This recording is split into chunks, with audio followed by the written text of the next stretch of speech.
সম্মানিত সভাপতি, সহসভাপতি,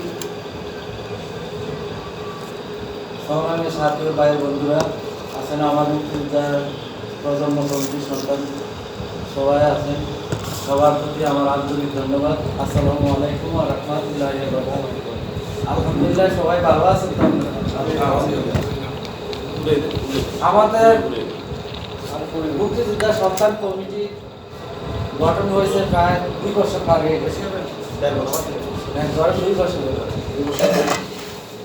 তারপরে আপনারা সবাই বর্তমানে ছিলেন, আগে ছিলেন না কেউ। আমি একজন মুক্তিযোদ্ধার সন্তান হয়ে মুক্তিযোদ্ধার লোক গিয়ে আমি এই জায়গাটা দখলের ব্যাপারে জড়িত ছিলাম। বাংলাদেশ সরকার 96তে আওয়ামী লীগ ক্ষমতায় এবং মুক্তিযোদ্ধার সন্তান কমিটি গঠন করার অনুমতি দিল। তখন এই কমিটির প্রতিষ্ঠাতা ছিলাম আমি, গৌরব থানার সভাপতি। বহুত ত্যাগ থেকে স্বীকার করে কমিটি গঠন করছি। আমি কোনো পদে থাকার জন্য আসিনি। বাজার একটা মিটিং হয়েছিল, জালঘাট দরবেশের সভাপতি বানাই। আমি বললাম আপনারা যার বলতে যাবো না, আমি গোছাই দিছি, আমার আর দায়িত্ব নেই। তারপরে আমার সদস্য সচিব করা। দুঃখের বিষয়, আমরা তো 96 আওয়ামী লীগ ক্ষমতার পরে আবার আওয়ামী লীগ সর্বহারা হইলাম। তারপরে দল ত্যাগ করি নাই, কমিটি ত্যাগ করি নাই, অফিস ত্যাগ করি নাই। আজকে 35 বছরে আমার যাতায়াত এই জায়গা। সকল মুক্তিযোদ্ধা সন্তানের 35 বয়স না। এমনকার মেইন ফ্যাক্টরটা কোন জায়গায়? সবাই সবকিছু বলতে পারে, কিন্তু আমরা তো সবকিছু বলতে পারি না। মেইন ফ্যাক্টরটা হলো আমাদের 100% জায়গা এখানে। 1 একর 83 বর্তমানে এই জায়গাটা গোপনীয়ভাবে নিলামে মনে হয় 10 থেকে 15 কোটি টাকা টেন্ডার হবে। তার মধ্যে আমাদের কিছু লোক তাদের পক্ষ নিচ্ছে। 1 কোটি টাকা পাইলে কে দেয়? কেউ আপনি 10 টাকা লাগিয়ে ব্যবসা করলে কেউ 2 টাকা লাগিয়ে চুরি করে না, ভাবে কম দেয় না। আচ্ছা, আমি না দেই, আপনি দেন, আপনারা দেয়, আরেকজন দেয়। 1 টাকা লাগে কম, হ্যাঁ, একজন ওই কিছু লোক ওইখানে 22 হইয়া এই জিনিসটার ভিতরে লোক করছে। তাহলে আমি এই বগুড়া থানা মুক্তিযোদ্ধা সন্তান কমিটির প্রতিষ্ঠাতা। আমার বাড়ি ফুলবাস, আমার উঁচুরা বগুড়া থানা নাই। আমার কোনো পদে রাখে নাই। 3টা কমিটি হয়েছে, 3বার। প্রথম সদস্য সচিবের পরে আমি গোপনে কেস চালাইতাম ফিরোজ কাকার লোকে। আমি ফিরোজের বাপ, ফিরোজের লোকে তো নারী, ফিরোজের বাপ না। আমি আমার মতো মতো গোপনে মামলা চালাইতাম। 150 টাকা পাতা পাইতাম। আমি প্রত্যেক মাসে 10 টাকা পারলো। প্রথমে একদিনে আওয়ামী লীগের একটা মিটিং হয়েছিল, আমার একদিন 2 টাকা দিছিল ওই পাশটা আমার জন্য, গাড়ি ভাড়া, হাকিম সাহেবের মিটিং। তখন আমি বললাম যে আমি তো একজন মুক্তিযোদ্ধার বাপ এবং মুক্তিযোদ্ধার সন্তান কমিটির প্রতিষ্ঠাতা এবং সদস্য সচিব। আপনি আমার কাছে কোন আমি কয়েকজনের বাধা দিতাম, আমি আমার 2 টাকা কেন দেব? আমি দরকার মানুষের ক্ষেত কাম লাগাইতাম, আমি সংগঠনের লাগে খরচ করে। তখন এবার হাত দিয়ে করছিল, আচ্ছা যা আল্লাহ বাঁচাই করতে। আমি ফিরোজ কাকার লোকে মতো মামলা চালাইতাম। তারপরে 2-3টা কমিটি হয়েছে, আমি সদস্য সচিবও নাই, সদস্য নাই, কোনো জানিও নাই। লাস্ট মুহূর্তে আওয়ামী লীগ ক্ষমতার আগের আওয়ামে চণ্ডীপুরের দরবেশের মাইয়ারে বানানো সহ একটা হলো জালঘাট দরবেশ, আমাদের জেনারেশন। আর চণ্ডীপুরের দরবেশ হলো ব্রিটিশের ক্রিমিনিয়াল। বুঝছেন আপনি জিনিসটা? এই ক্রিমিনিয়ালে আমরা এই জায়গা ডকুমেন্ট দিছে, তারা দরখাস্ত দিছে, সই দিছে, স্ট্যাম্প দিছে, জায়গা সাইডে 2 কোটি টাকা দিয়ে বাড়ির কাছে নিয়ে 5,000 টাকা দিলে দেওয়া মানুষের বাইরে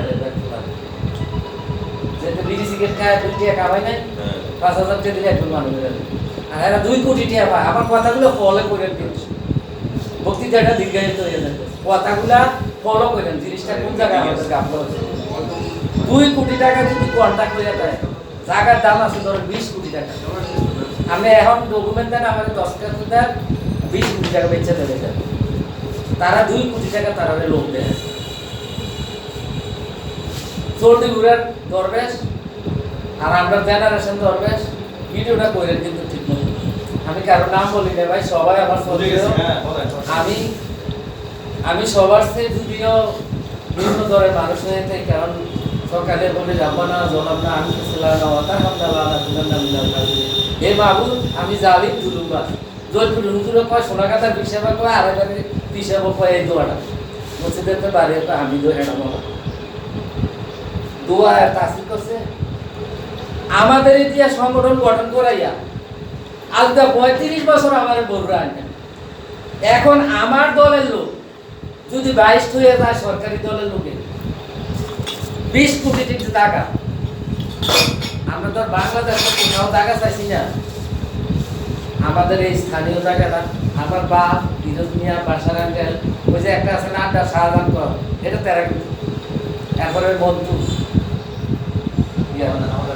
এইটা এটি ইঞ্জিনা দিয়ে হয়ে থাকতে পারে এই ঘরটা দখল করে আজকে কেন তারা রাইস্ট হয়ে থাকিয়া এই কমিটি ত্যাগ করে থাকিয়া তারপরে কারোর জানায় না এরপরেও খবর আইয়ে একজনে 10 টাকা হয় না আমিও 10 টাকা হয়। আরেকজন আমার কাছে ফোন করছে আরে আমি বলে আমি মুক্তিযোদ্ধার সন্তান আমি মামলার নাম্বার সব কিছু আইনে রাখছি 40 টাকা বেতনে কাজ করে মামলা চালাইছি এই জায়গা আজকে বর্তমানে 500 টাকা বেসিক বেতন আমার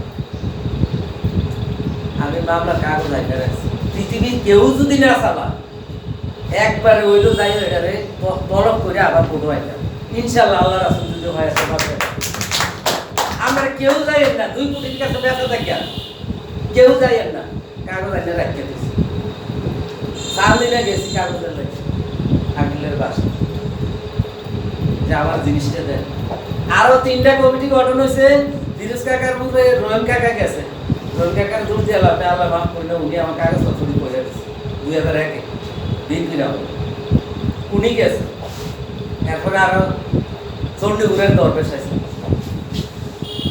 সবাই গেছে একটি আমার বাবার এই জায়গাটার জন্য আমার আব্বা একদিন হলো অমর থাকতে গেছে জায়গাটা আপনার ছাড়তে মামলাটা আমি একা হইল লইলেন তোর তো অনুমতি নাই মুক্তিযোদ্ধারা কি সব করিয়া দিল বা সব করিয়া গেল এরপর কারণ করে আমরা কারে করলাম আইব নি আইব 10 জনে একটা কমিটি করে সংসদ চালা একজনে বেটে দিলে 10 জনেটা বাদ এই যে পরশুদিন একটা মিটিং হয়েছে রাশিয়ার প্রেসিডেন্ট জরিস জনসন বাড়ি হিসাবে মিটিং শেষ সদস্য সংখ্যা বড় ভেটু বড় আমরা মুক্তিযোদ্ধার সন্তান এখনকার আমার কথা হইল দুঃখের বিষয় যে যেমনি পারে বাইকে রাখিয়া আমার চিন্তা আপনারা করে না আমি মামলা চালাম বিশ্বাস আছে এবার আমার প্রতি আমার বাড়ি খুঁজবাস আইতো মারতে যাইতো মারতে দেওয়া দিয়ে গেলেও মারতে পারবেন ওই বাসের দিয়ে গেলেও মারতে পারবেন চন্ডীগুড়া দিয়ে গেলেও মারতে পারবেন ওই লাকসান দিয়ে কুমিল্লা দিয়ে উঠে বাইক গেলেও মারতে পারবেন বাড়ি খুঁজবাস ভয় করি না বুলেট বোমা আমরা আমাদের মোদের সেনা ইসলামিয়া ভয় করি না বুলেট বোমা আমরা রেলওয়ে মামলা সেনা আমার প্রতি বিশ্বাস রাখেন আস্থা রাখেন বগুড়া থানার প্রথম কমিটির সদস্য সচিব প্রতিষ্ঠাতা এই জায়গা চাইরা মৃত্যুর আগ পর্যন্ত আমি বগুড়াতে থাকতাম যদি প্রয়োজন হয় আজকে যাই একজনকে তো বদলি দেন 500 টাকা কেসের খরচ 20 কোটি টাকার জায়গা আমরা চাইরা দাম সামনের বছর এটা দাম হবে 30 কোটি টাকা 2040 সালে এটা 40 কোটি টাকা সম্পদ 2 কোটি টাকা আপনারা বেচা যাবে মাইন্ড করে না আমি যে আপনারা কই মাইন্ড করে না ওই ভিডিওটা হইতেছে লাগে বুঝছেন নি কথাটা আপনি বলে দেন আমরা সবাই মাইন্ড করেন না কথাটা আপনারা কেন বলি সবাই আমার বন্ধু কেউ আমার দুশমন না আমার দুশমন কে জানে এই জায়গার বিরুদ্ধে যে পরিচালনা করব হেতু দিব বিরোধিতা করব তে আমার শত্রু এবং আল্লাহ রাসূলের দুশমন ভাইয়েরা আমি নিরহ একজন গরিব লোক আল্লাহ রাসূলে আমার ভালোই চলছে আমার স্বাস্থ্যগত খুবই ভালো না তো আমরা রাগ মরতে পারলাম বছর নিয়ে ঘুরতে গেছে বছর মৃত্যু দ্বারা আমার বছর ধরেন 62 বছর 58 সালে জন্ম এর লাগে তো মুক্তিযুদ্ধের বাপ না আমি কেন 58 সালে জন্ম হইলে তো মুক্তিযুদ্ধ করছে 71 সালে। তো আমার কথা হয়েছে কারো লোকের সমালোচনা না কইরা তাদের দুর্বল পয়েন্টটা কোন জায়গায় ওই জায়গায় আঘাত করে। আর মামলার কাগজটি ওই যে বাইদিতে একটা কথা তুলছিলাম যে ফিরোজ কাকা গেছে, রহিম কাকা গেছে, সন্ডিগুড়ের দরবেশ আছে, সবাইয়ের কাছে আমি মামলার কপিটা চাইছি, কেউ আমার দেয় না, আপনও দেয় না, পরেও দেয় না, বুঝছেন। তখন এদিনকে হ্যাবড়ারে যেমনি কইছি, হ্যাবড়া কইছে রাজ হয়েছে, মামলার কপি এটা রাখছি। আপনারা যদি সব আড়াই হলা, আশা করি আল্লাহ দিলে 101 না কত জানি নাম্বারটা আপনার 300। তো এই দিকটার দিকে খেয়াল রাখবেন, কেন 40,000 কোটি টাকা সম্পদ আমরা রেখে নিতাম না ভাই।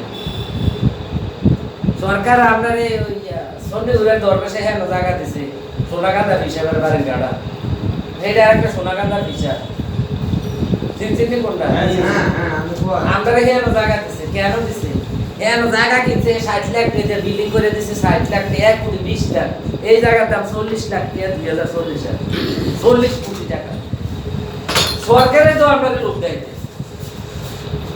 গোল ভর্তি জায়গার দাম হলো 20 কোটি টাকা, এতে 13 লাখ টাকা জায়গা কিনে বিল্ডিং করে দিছে 60 লাখ টাকা। ওই না এটা টমচম বিরিজ না আমি তো টমচম বিরিজ ওই যে বীরটির সামনে বীরটির সামনে এই জায়গাটা 100 বেশ এটা 1,000 কিলো বেশ আপনারা নিয়ে দিছে। হ্যাঁ দিঘির ভাড়া চিন্তা করছি বলতে না, এই জায়গাটা লোকটা সরকারের হয়ে গেছে, একমাত্র হাসিনারে ছাড়া আমরা কেউ ভালোবাসে ভুলিব না গো যে আঘাত পেয়েছি তোমার অন্তরে, বুঝছেন? একমাত্র হাসিনা ছাড়া কেউ ভালোবাসে না। তো আমার এটাই অনুরোধ থাকবো ভাই, আমি সবসময় আসতে পারি না, আমি একটা কাজের মানুষ, আমি আমাকে পূজা আমার বেশি হয়ে গেছে, আমার দুইটা পোলাপের মাস্টার্স একটা বিসিএসও ট্রাই করছে পায় নাই। আমার হইলো সবার কাছে অনুরোধ থাকবো যে জ্যান দেওয়া যায় মানে আমার একটু হেল্প করবেন। আমার 4টা পোলাপের কলেজ ভার্সিটি পড়াইছি আমি, আমার জীবনে এটা আমার বাপ দাদার 100 সঙ্গীত আমি এখনো বাকি পাই নাই, সব দাদার কাছে আছে। তো এই কাম করে কাম কাজ করে ব্যবসা বাণিজ্য যাই আছে এডি করে 4-5টা পোলাই মাস্টার ডিগ্রি মাস্টার্স অনার্স এডি পর্যন্ত করাইছি। সবার কাছে আকুল আবেদন, যার জ্ঞান দিয়ে হুমকি আছে কত বয়সে আমার জ্ঞান দিয়ে দিবেন, তারা গাইতে দিবেন। এই বলে আমার বক্তব্য আমি শেষ করছি, অনেকক্ষণ সময় নষ্ট করছি, তোমার দৃষ্টিতে দেখবেন। আসসালামু আলাইকুম, জয় বাংলা, জয় 30 লক্ষ আত্মশহীদের শ্রম। ধন্যবাদ ফজলু ভাইকে। আসলে আমাদের মুক্তিযুদ্ধের সন্তানদের মধ্যে অন্যতম প্রবীণ এক আছে ফজলু ভাই, আরেক আছে মোয়াজ্জেম ভাই, মনির ভাই, এরকম কয়েকজন আছেন যারা আমার মনে হয় আর কি যুদ্ধকালীন সময় যদি ইচ্ছা পোষণ করতেন হয়তো তারা নিজেরও মুক্তিযুদ্ধ হইতে পারতেন। আর স্পেশালি ফজলু ভাইয়ের কথা এই জন্য বলতেছি, সম্মানিত সহযোগিতা বৃন্দ, এই ভদ্রলোক এই সংগঠন এই অফিসটাতে আজকে যে 35 বছরের কথা বলেছেন আসলে সত্য। উনি আমাদের আহ্বায়ক কমিটির সদস্য ছিলেন, যে আহ্বায়ক কমিটিটা আমাদের হয়েছে 2015-16 সাল থেকে, তারও আগ থেকে উনি আমাদের এই অফিসের সাথে সম্পৃক্ত। তো ওনারই বক্তব্যের ভিতরে আমি কিছু কথা বলতে চাই। প্রথমত হচ্ছে যে আমাদের যে 31 সদস্য বিশিষ্ট যে কমিটিটা আছে, আমাদের সময় হয়েছে এটাকে পরিবর্তন করার জন্য। আমরা অলরেডি যারা কমান্ডারের সাথে কথা বলেছি এবং আমাদের হামিদ ভাইয়ের সাথে কথা বলেছি যে পরবর্তীতে যখন আমরা এটা পরিবর্তন করব তখন এখানে যারা আসেন, যেমন মুকুল ভাই বা আমাদের ফজলু ভাই বা আরো যারা আসেন, তাদের অ্যাক্টিভিটিসে, তাদের কর্মকাণ্ডে, তাদের কার্যকলাপেই কিন্তু পদাধিকার বলে আপনারা শুধু ইউনিয়ন না, আমাদের এই উপজেলা কমিটির মধ্যেও চলে আসবেন। সো আপনারা নিরুৎসাহিত হওয়ার কিছুই নেই, আপনারা আপনাদের অবস্থান থেকে কর্মকাণ্ড চালিয়ে যান, এই সংগঠনটাকে থেকে এগিয়ে নিয়ে যাবেন। আজকে এক ইকবাল না থাকলে যাতে আরেক ইকবাল দাঁড়িয়ে যায়, এক টুলু না থাকলে যাতে আরেক টুলু দাঁড়িয়ে যায়। কথা হচ্ছে এই সংগঠনের পতাকা সবাইকে উপরে তুলে রাখতে হবে ইনশাআল্লাহ। সম্মানিত উপস্থিতি, আমরা মিটিংয়ের একদম শেষ পর্যায়ে চলে এসেছি, আর 2-3টা ব্যক্তি আছে আমাদের। এই মুহূর্তে আমি খুব সংক্ষিপ্ত আকারে গঠনমূলক কিছু কথা বলার জন্য অনুরোধ করব আমি আমাদের সম্মানিত আজাদকে। আমি একটু কথা বলতে চাই মাস্টারকে। আমি যে মুক্তি দিল খুব সংক্ষিপ্ত দেবে, আমরা হাসপাতালে যাই দিলাম, হাসপাতালে আজকে মাসিক আলোচনা সভা সম্মানিত সভাপতি দেওয়ান সভাপতি আমাদের ভাই উপস্থিত আছেন, বিল্লাল ভাই, আরো অনেকে উপস্থিত, সকালের প্রতি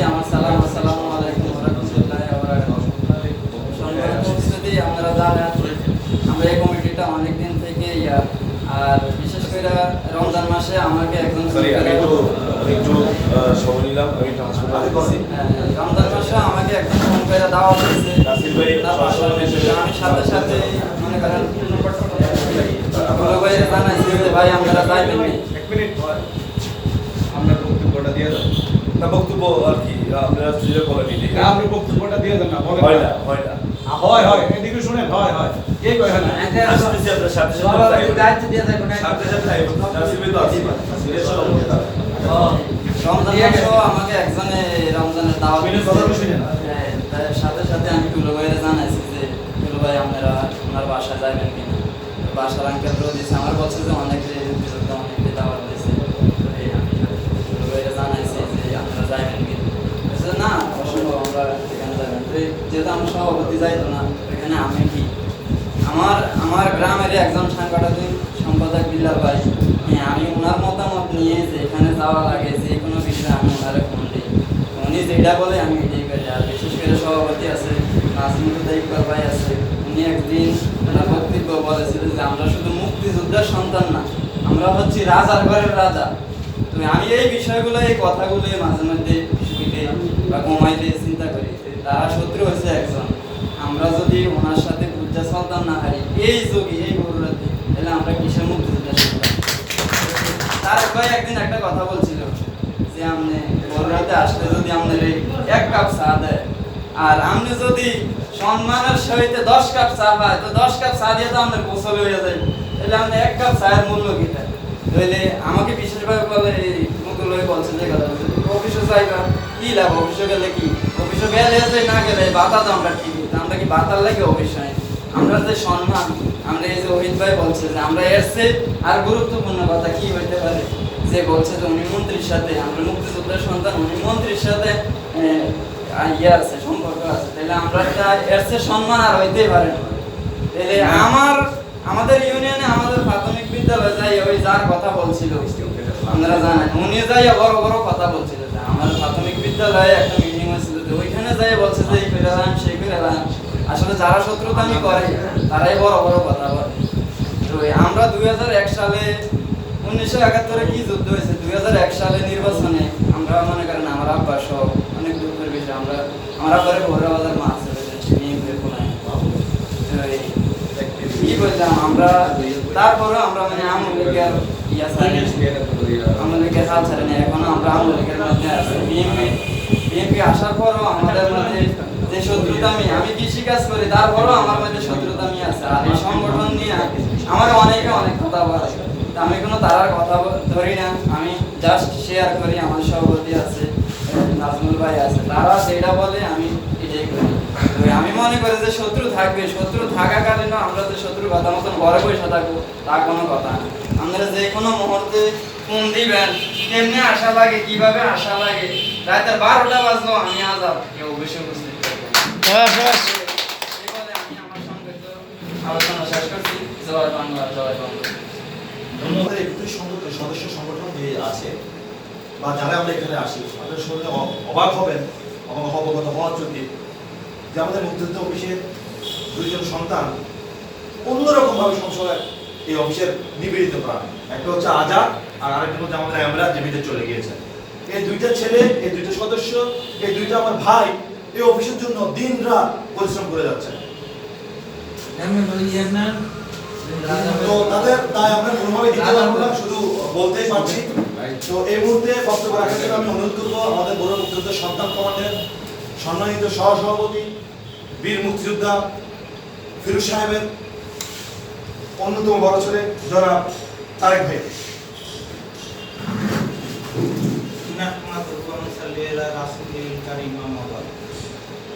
আসসালামু আলাইকুম, সবাই কেমন আছেন? বললে অনেক কথা বলতে হয়, তার মধ্যে সবচেয়ে বড় বিষয় হলো unity. Unity is the best power of the world.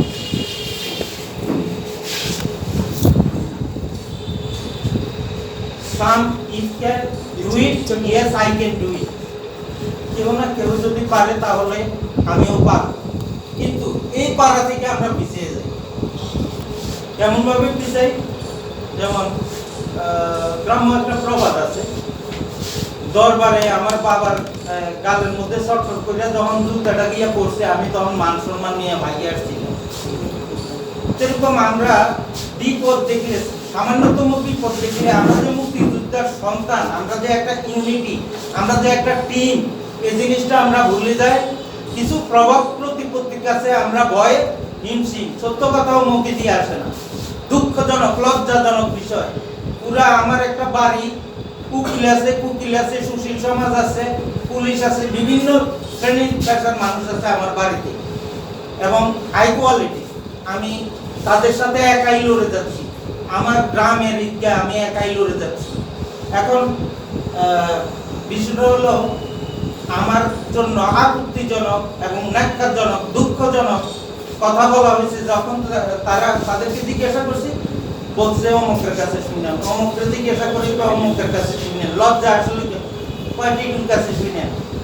তারপরে যখন এই জিনিসটা আমি যখন দাঁড়াইছি ওখানে, আমার দুই মুক্তিযোদ্ধার সন্তান তারা মুখ দিয়ে সত্য কথা বলেন। এই জন্য আমার খুব দুঃখ হয়। কিসের ভয়? 10টা চোরে আর একটা কেড়ে সমান। 10টা চোর আছে চুরি করার জন্য, পঙ্গু একটা মানুষ বিছানা করে আছে, বিছানাতে পায়খানা করে, বিছানাতে প্রস্রাব করে। কিন্তু ওই বিছানায় থাকা লোকটা যদি বলে যে কে রে, ওই 10টা পালাবে। কারণ একটা আছে রাইট আর একটা আছে রং। রঙের লোক সে যতই শক্তিশালী হোক, সে দৌড়ের মাথা থাকবে। তা আমি আপনাদেরকে উদাত্ত আহ্বান রাখবো, আমরা মুক্তিযোদ্ধার সন্তান, দরকার ছিল আমার কথাগুলি দরকার ছিল। তো যাই হোক, সুযোগ আছে।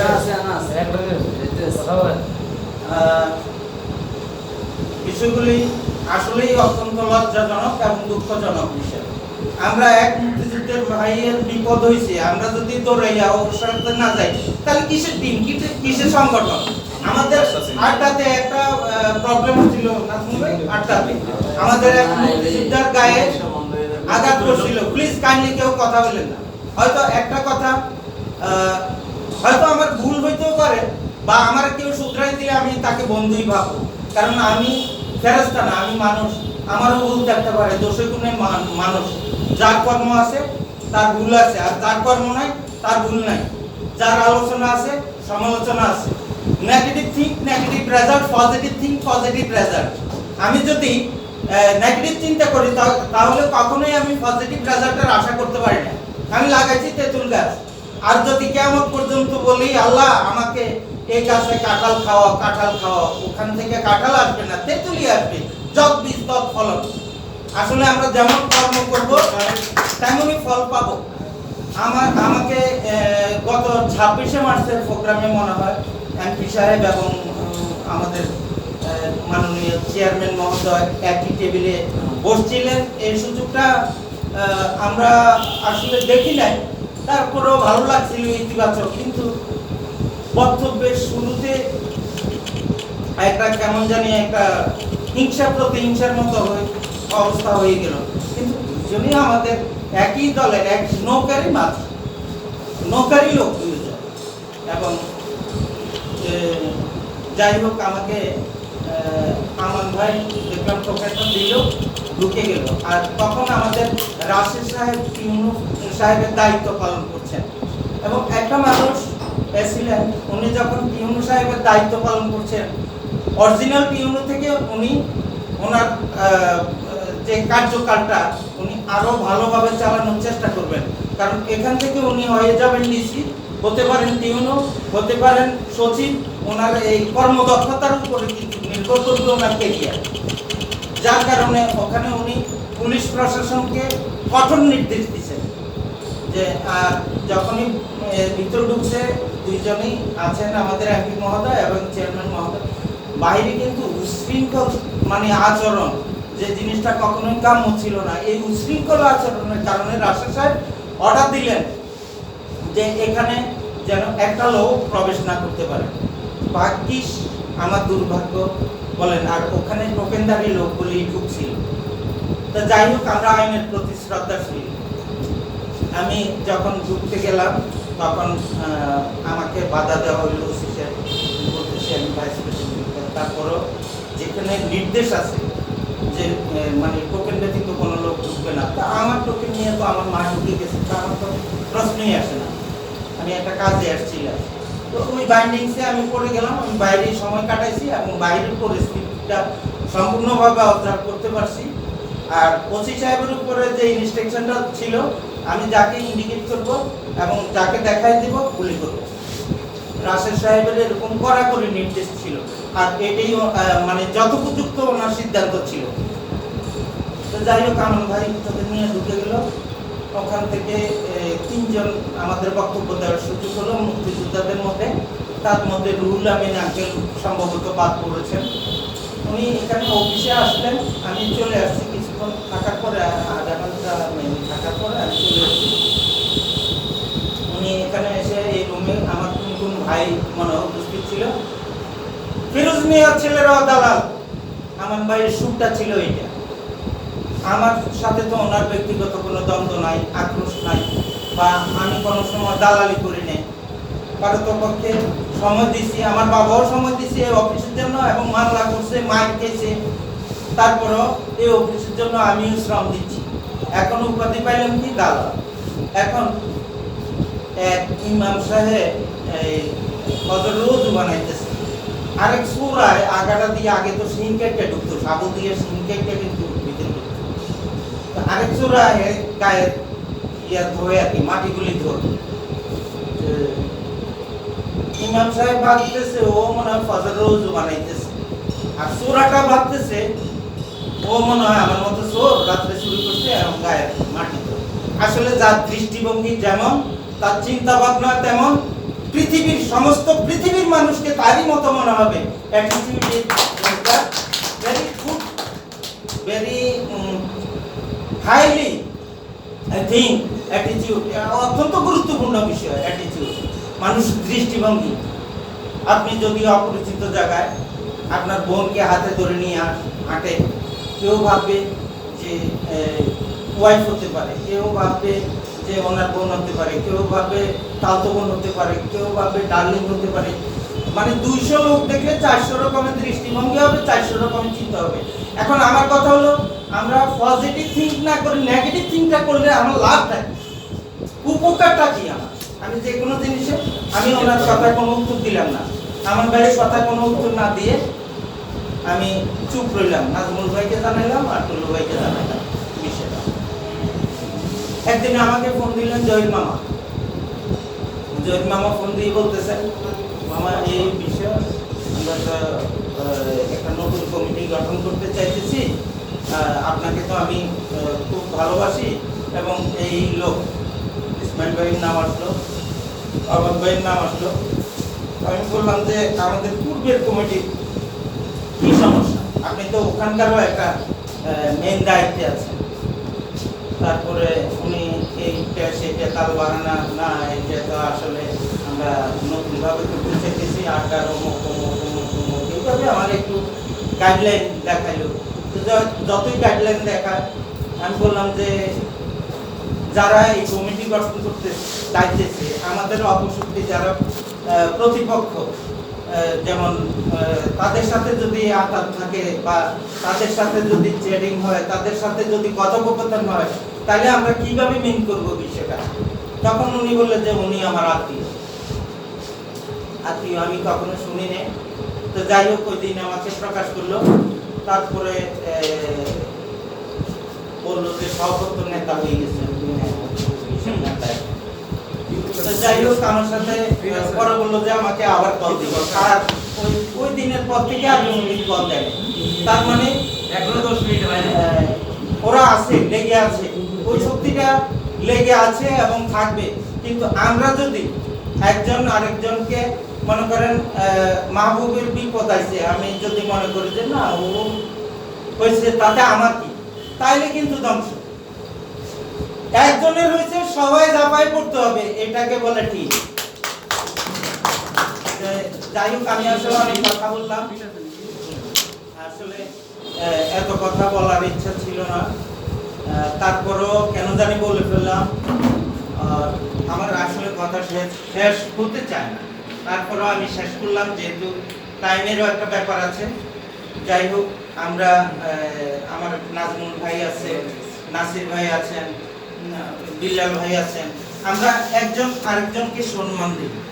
একে অন্যকে সম্মান দিলে অবশ্যই তার সম্মান বাড়ে।